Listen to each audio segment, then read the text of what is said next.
여러분들에게 책 한 권을 소개해 드릴까 합니다. 해롤드 쿠시너라는 유태인 랍비가 쓴 책인데 제목은 현대인에게도 하나님이 필요한가입니다. 부족한 것이 많았던 옛날 사람들에게는 하나님이 꼭 필요한 존재였습니다.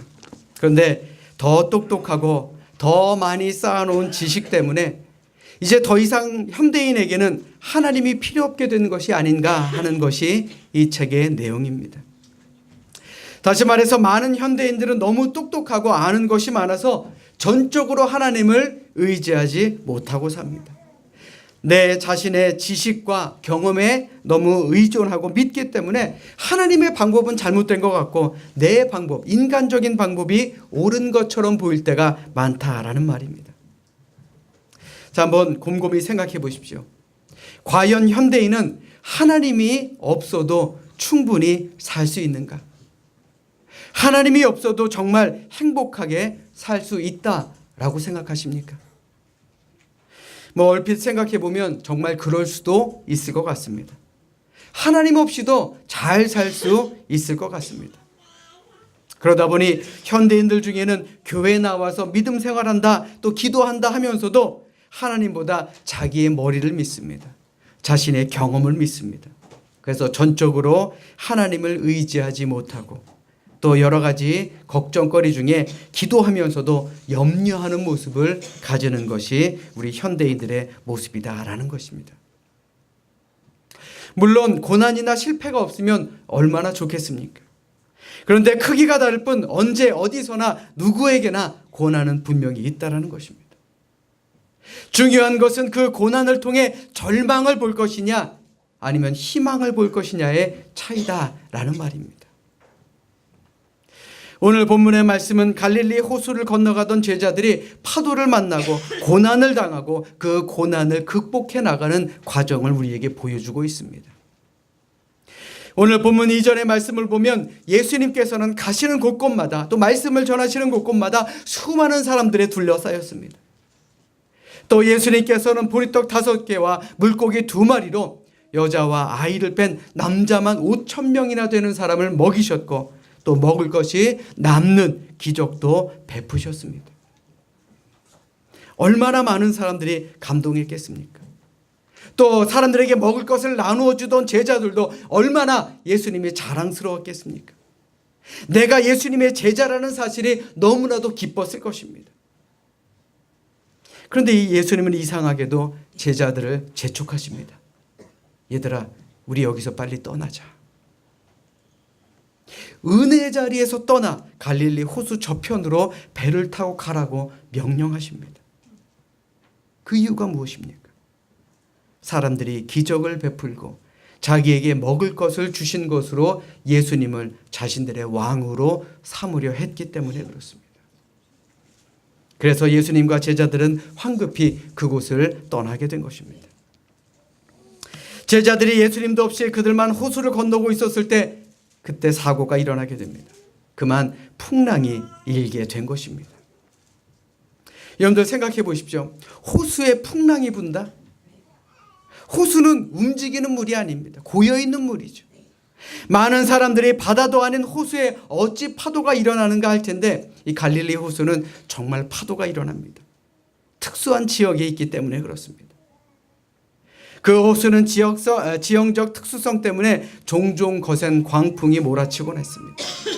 호수가 사발 모양의 움푹이 들어간 곳에 있기도 하고 또 그곳이 사막 지역이라 낮 동안에 뜨거워졌던 열기와 또 밤이 되면 북쪽 헐몬산에서 내려오는 찬 공기가 만나면서 갈릴리 호수에는 2m가 넘는 풍랑을 일으키는 경우도 있다고 합니다. 저도 가서 갈릴리 호수를 보고 왔습니다. 낮까지는 괜찮았습니다. 그런데 오후가 되니까 바람이 설설 불기 시작하더니 파도가 점점 커지기 시작하더라고요. 또한 당시에는 요즘처럼 큰 배가 없었습니다. 2000여 년 전 호수에서 고기 잡는 배가 크면 얼마나 컸겠습니까? 그러니까 2m가 넘는 파도는 작은 배들을 뒤집어 엎을 만큼의 큰 파도였다라는 것입니다. 파도가 얼마나 크고 거셌던지 예수님 제자 중에는 갈릴리 호숫가에서 고기를 잡으며 잔뼈가 굵었던 어부 출신이 여러 명이 있었지만 풍랑 속에서 그들은 고난을 당할 수밖에 없었다라는 것입니다. 그들도 어찌할 수 없는 큰 풍랑, 심한 풍랑을 만나게 된 것입니다. 자, 여러분들 잘 한번 생각해 보십시오. 저 좀 보세요. 잘 생각해 보십시오. 지금 제자들이 자신들이 가고 싶어 가는 길입니까? 예수님이 재촉해서 가라고 명령하셔서 그 길을 가는 것입니다. 제자들이 했던 것은 무엇입니까? 예수님의 말씀을 따랐을 뿐입니다. 예수님의 말씀에 순종해서 호수를 건너게 된 것 아닙니까? 그런데 예수님의 명령대로 가는 길인데 풍랑을 만나게 된 것입니다. 예수님의 말씀을 듣고 가는 길인데 복을 받지는 못할 망정 오히려 고난을 당하게 되었다라는 것입니다. 차라리 뱃놀이 하다가 풍랑을 만난 것이면 아이고 하나님 죄송합니다 라고 변명이라도 했겠지만 예수님의 제자들은 전도하러 나가다가 기적을 베풀고 다시 전도하러 나가다가 풍랑을 만나게 된 것이다 라는 것입니다. 여러분들이 예수님의 제자라고 한번 생각해 보십시오. 주님, 왜 좋은 일 하려고 하는데 고난을 당해야 됩니까? 주님, 내가 뭘 그렇게 잘못했습니까? 나 예수 잘 믿고 사는데 내가 왜 이런 어려움을 겪어야 합니까? 이런 말이 나오지 않겠습니까? 그래서 때로 우리가 어려움을 겪으면 예수님 때문에 겪는 고난 앞에서는 이렇게 말합니다. 하나님이 하라는 대로 했는데 최선을 다하고 살았는데 왜 나의 삶이 이렇습니까? 하나님, 왜 나는 되는 일이 없습니까? 왜 나는 이런 어려움을 겪어야 됩니까? 하나님, 나를 버리셨습니까? 하는 생각이 들기도 합니다. 그런데 우리가 한 가지 분명히 알아야 할 것은 우리의 생각과 하나님의 생각은 다르다라는 것입니다. 우리는 가끔 우리의 생각으로 하나님을 원망합니다. 하나님, 내가 뭘 그렇게 잘못했습니까? 왜 내게 이런 위험한 일, 이런 어려운 일이 있어야 합니까? 라고 말할 수도 있겠지만 하나님의 생각은 우리의 생각과는 다르다라는 것입니다. 이사야 55장의 말씀에 보시면 이는 내 생각이 너희의 생각과 다르며 내 길은 너희의 길과 다름이니라 그랬어요. 여호와의 말씀이니라. 이는 하늘이 땅보다 높음같이 내 길은 너희의 길보다 높으며 내 생각은 너희의 생각보다 높음이니라. 하나님은 하나님 당신의 뜻을 이루어 가시는 분입니다. 그래서 우리에게 때로는 고난과 어려움을 주시기도 합니다. 그러므로 우리가 잊지 말아야 될 것은 우리 역시 살면서 이런저런 어려움, 고난을 겪는다 할지라도 하나님을 원망하지 않는 그런 사람이 되어야 한다라는 것입니다. 한번 우리의 삶을 한번 돌이켜 생각해 보십시오. 과연 나는 하나님을 원망하며 살았던 것은 아닌가? 하나님은 어떤 분입니까? 하나님은 우리를 그냥 내버려 두시는 분이 결코 아니다라는 것, 우리는 늘 기억하며 살아야 할 줄로 믿습니다.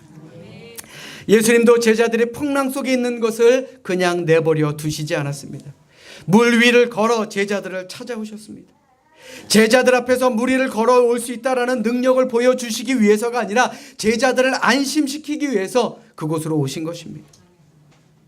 예수께서 즉시 이르시되 안심하라, 나니 두려워하지 말라 그랬어요.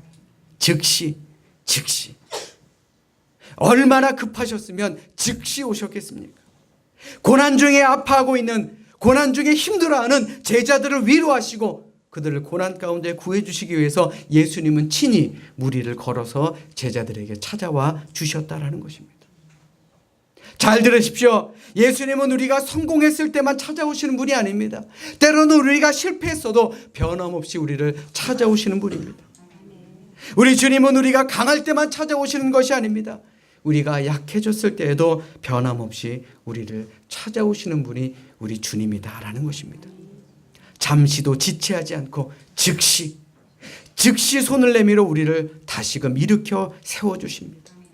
우리로 하여금 다시 물 위를 걸어가게 만들어 주실 줄로 믿습니다. 그러므로 우리는 낙심할 필요가 없는 것입니다. 아멘.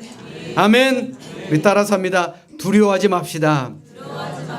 다시 한번요. 안심하며 삽시다. 그래요. 여러분들에게 주어진 삶 가운데 두려워하지 마시고 늘 안심하며 사는 우리 모두가 되시기를 주님의 이름으로 축원합니다. 미국 애리조나에 가면 스칼렛 길리아라는 야생화가 있습니다. 사진으로 준비했는데, 근데 이 꽃은 한 가지 특징이 있어요. 꽃을 뜯어내고 잘라내야 더 번성하고 더 잘 자란다고 합니다. 다시 말해 고난을 맛보아야 더 번성하는 그러한 꽃인 셈입니다. 백합화가 왜 강한 향을 가지고 있는지 아십니까? 가시에 찔리고 찢기기 때문에 그렇습니다. 그럴 때에 그 향기가 더욱 진해지고 바람이 불어야 멀리 자신의 향을 퍼뜨릴 수가 있는 것입니다. 우리 삶도 마찬가지예요. 물론 일부러 고난을 선택할 필요는 없습니다. 그런데 이왕 당하고 이왕 겪고 있는 고난이 있다면 믿고 주님을 바라보는 우리가 되어야 하는 줄로 믿습니다. 오늘도 우리 주님은 우리가 당하는 여러 가지 풍랑 속에서 파도를 밟고 우리에게 찾아오시는 분이심을 우리는 늘 기억하시며 사시기를 주님의 이름으로 부탁드립니다. 사랑하는 여러분, 바다에는 파도가 있습니다. 호수에도 파도가 있죠. 그런데 그 파도는 계속되는 것이 아닙니다. 잠시 일어났다가 사라지듯이 우리가 겪는 삶의 파도 역시 잠시 우리에게 찾아온다라는 사실을 기억하시고 참고 이기며 사는 우리 승리자가 되시기를 주님의 이름으로 간절히 축원합니다. 베드로는 물 위를 걸어오시는 예수님을 보고서는 너무나도 반가워했습니다. 베드로는 예수님이 계시지 않는 배 안에 있는 것보다 비록 물결이 흉흉하게 일고 있는 그런 파도가 높은 바다였지만 예수님과 함께 그곳에 있기를 원했습니다. 그래서 그는 소리쳤습니다. 주여, 만일 주시어든 나로 명하사 물 위로 오게 하소서. 예수님은 베드로에게 오라고 말씀하십니다. 베드로는 그 즉시 배에서 뛰어내립니다. 그는 예수님을 보며 물 위를 걸어가게 된 것입니다. 할 수 있거든이 무슨 말이냐? 믿는 자에게는 능치 못할 일이 없느니라. 이 말처럼 베드로는 정말 물 위를 걷는 기적을 체험하게 됩니다. 그런데 얼마 못 가서 문제가 생깁니다. 베드로가 점점 물에 빠져들어가더라 이겁니다. 왜 그가 물에 빠졌습니까? 오늘 본문의 말씀에 보시면 바람을 보고 무서워 빠져가는지라 그랬어요. 그렇습니다. 베드로가 예수님을 바라보는 동안에는 아무런 문제 없이 물 위를 잘 걸어갔습니다. 그런데 그의 시선이 어디로 향했죠? 예수님을 바라보지 않았습니다. 그의 시선이 예수님에게서 벗어나면서 그는 주변에 있는 바람을 보고 물결을 보았습니다. 그와 동시에 그의 마음에 무서운 생각이 들기 시작한 겁니다. 그러자 그의 몸이 물속으로 빠져 들어가기 시작한 겁니다. 생각해 보십시오. 베드로가 물 위를 걸어갈 수 있었던 것은 그에게 어떤 능력이 있었던 것이 아닙니다. 예수님께서 은혜를 베풀어 주셨기 때문에 비로소 그가 물 위를 걸어갈 수 있었던 것입니다. 그런데 베드로는 가는 도중에 그의 시선을 예수님에게서 다른 것으로 옮겨버리고 말았습니다. 여러분들 잘 들으십시오. 베드로에게는 바다에서 뛰어내릴 만큼의 믿음이 있었습니다. 그런데 문제가 무엇이냐? 끝까지 예수님을 바라보면서 나아가는 믿음이 부족했다라는 말입니다. 만약 베드로가 계속해서 예수님을 바라봤다면 그는 끝까지 물에 빠지지 않았을 것입니다. 그러나 그의 시선이 예수님을 향한 시선이 벗어났기 때문에 그는 물에 빠져버리고 만 것입니다. 사랑하는 여러분, 오늘 이 베드로의 모습이 우리에게 무엇을 말해줍니까? 우리 역시도 예수님만 바라보고 살면 우리도 이 세상의 모든 풍랑, 파도를 이겨낼 수 있지만 우리가 예수님을 바라보지 아니하면 세상의 파도에 휩쓸릴 수밖에 없다라는 것입니다.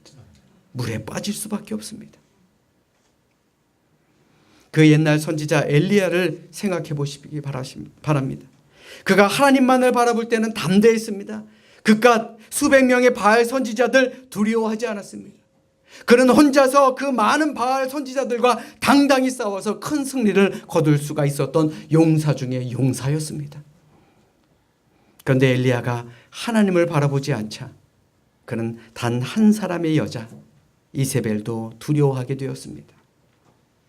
엘리야는 이세벨이 두려워 멀리 호렙산까지 도망가지 않았습니까? 여러분들 잘 들으십시오.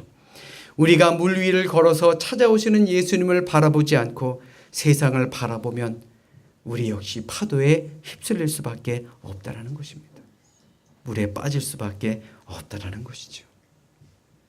사랑 여러분, 해바라기는 언제나 태양을 바라보며 살아갑니다. 예수 그리스도의 제자인 우리들도 언제나 주님만 바라보는 주바라기의 삶을 살아야 할 줄로 믿습니다. 오늘도 물 위를 걸어서 우리를 찾아오시는 예수님을 바라보며 살아가는 우리 모두가 되어야 할 줄로 믿습니다. 그럴 때 우리는 세상의 모든 풍랑을 이겨낼 수 있을 줄로 믿습니다. 또 우리의 모든 삶도 물 위를 걸어가는 그런 은혜와 축복의 삶을 살아가게 될 줄로 믿습니다. 아멘. 우리 따라서 합니다. 주님만 바라봅시다. 다시 한번요. 주님만 바라봅시다. 바라기는 예수님의 손을 붙들고 날마다 주님과 더불어 동행하는 우리 복된 발걸음들이 되시기를 주님의 이름으로 축원합니다. 물에 빠져 허우적대는 베드로는 예수님께 부르짖었습니다. 주여 나를 구원하소서. 이 말은 쉽게 말해서 주님 살려주세요 그겁니다. 베드로에게 구원 요청을 받은 예수님은 어떻게 하셨습니까? 본문 31절의 말씀을 보시면 즉시 손을 내밀어 그를 구해 주셨습니다. 그리고는 그에게 이렇게 말씀하셨습니다. 믿음이 작은 자요 왜 의심하였느냐. 믿음이 작은 자요. 이 말은 신약 성경에 전부 5번이 나옵니다. 그런데 이 말을 누구에게 했느냐? 바로 자신의 예수님의 제자들에게만 사용했다라는 것입니다. 믿지 않는 사람들에게 사용한 말이 아닙니다. 믿은 지 얼마 안 되는 초신자에게 사용한 말도 아닙니다. 이미 믿음이 충분히 있는 자들, 이미 경건의 능력을 가진 자에게 쓰신 말씀입니다. 다시 말해 오늘날 우리에게 하시는 말씀이에요. 믿음이 작은 자요 왜 의심하였느냐. 그러므로 믿음의 능력을 행사해야 되는 우리, 경건의 모습을 보여야 하는 우리, 그런 우리가 그 능력을 행하지 못하게 될 때에 우리 역시도 주님께 이런 책망을 들을 수가 있다라는 것입니다. 믿음이 작은 자요 왜 의심하였느냐. 예수님이 베드로에게 원하신 믿음의 수준은 무엇이었습니까? 끝까지 물 위를 걸어오는 것이었습니다. 끝까지 시선을 고정하고 끝까지 믿고 집중하는 그런 믿음을 원하셨다라는 것입니다. 그런데 베드로는 어떻습니까? 의심하였습니다. 의심이라는 말이 무슨 말입니까? 마음이 이미 두 갈래로 나뉘어진 상태를 말합니다. 집중하지 못한 상태, 초점이 흔들려버린 상태. 초점이 흔들리니 믿음이 흔들리고 중심도 흔들리게 됩니다. 집중해서 예수님을 바라볼 때 베드로가 물 위를 걷는 기적의 역사를 체험했지만 그의 믿음이 흔들리고 집중하지 못할 때 그는 물에 빠졌음을 우리는 기억하며 살아야 할 줄로 믿습니다. 사랑하는 여러분, 여러분들은 어떤 삶을 살아가고 계십니까? 세상도 바라봐야 되고 하나님도 바라봐야 되고 이 둘 중에 지금도 우왕좌왕하시는 분들 분명히 계실 것입니다. 하나님께 시선을 고정하며 사시기를 주님의 이름으로 부탁드립니다. 이런 얘기가 있습니다. 옛날 한 젊은 관원이 왕에게 와서 이렇게 묻습니다. 어떻게 하면 제가 시험에 들지 않고 맡겨진 일에 최선을 다하며 잘 감당할 수 있겠습니까? 그러자 왕은 기름이 가득한 잔 하나를 그에게 주면서 1시간 동안 동네 한 바퀴를 돌아오라고 명령합니다. 만약 내가 그 기름을 쏟거나 시간이 늦으면 내 엄벌을 처리라 하며 칼을 찬 군인을 그의 뒤에 뒤따르게 만듭니다. 다행히 젊은 제상은 땀방울을 흘리며 기름 한 방울 쏟지 않고 제 시간 안에 왕 앞에 도착합니다. 왕은 만족한 듯 웃으며 그를 칭찬해 줍니다. 그리고는 이렇게 묻습니다. 모퉁이 구두가게는 보았는가? 못 봤습니다. 그럼 그 집 지나 쌀가게는 봤는가? 아니 못 봤습니다. 그럼 가구점은 봤는가? 죄송합니다. 제가 기름을 쏟지 않으려고 정신을 집중하느라 아무것도 못 봤습니다. 그러자 왕은 그에게 이렇게 가르침을 내립니다. 그렇다. 맡은 일에 충성을 하다 보면 시험에 들 겨를이 없다. 그때는 이렇게 일하면 될 것이니라. 사랑하는 여러분, 집중하면 그 외에 다른 것은 보이지 않습니다. 예수님께 집중하면 세상의 파도와 풍랑은 보이지 않는 것입니다. 예수님께 집중하면 우리의 삶의 문제는 보이지 않게 되는 것입니다. 조금 전에도 말씀드렸듯이 세상 어느 누구에게나 고난과 어려움은 있게 마련입니다. 예수 잘 믿는다고 해서 고난과 어려움이 없는 것이 아닙니다. 예수 믿는 우리도 힘든 일을 겪을 때가 많지요. 그러나 중요한 것이 무엇입니까? 예수님 바라보는 사람, 예수님께 집중하는 사람, 그러한 믿음을 가진 사람은 그 어려움을 이겨낼 수 있는 능력을 가질 수가 있다는 것입니다. 사랑하는 여러분, 이 한 주간 어떻게 사시겠습니까? 큰 고난 가운데도 예수님께 집중하고 예수님을 바라봄으로 말미암아 잘했다 충성된 종아 칭찬을 들으며 사시겠습니까? 아니면 작은 고난에도 작은 파도에도 하나님께 집중하지 못하고 바다에 빠짐으로 말미암아 믿음이 작은 자여 왜 의심하였느냐 라고 책망을 들으며 사시겠습니까? 요한일서 5장 4절에 세상을 이기는 승리는 이것이니 우리의 믿음이니라 그랬어요. 우리 따라서 합니다. 믿음으로 이깁시다. 믿음으로 이겨냅시다. 믿음으로 참고 견디십시다.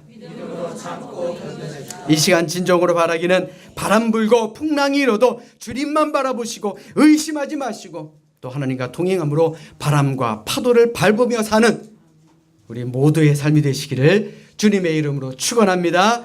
축원합니다. 기도하겠습니다.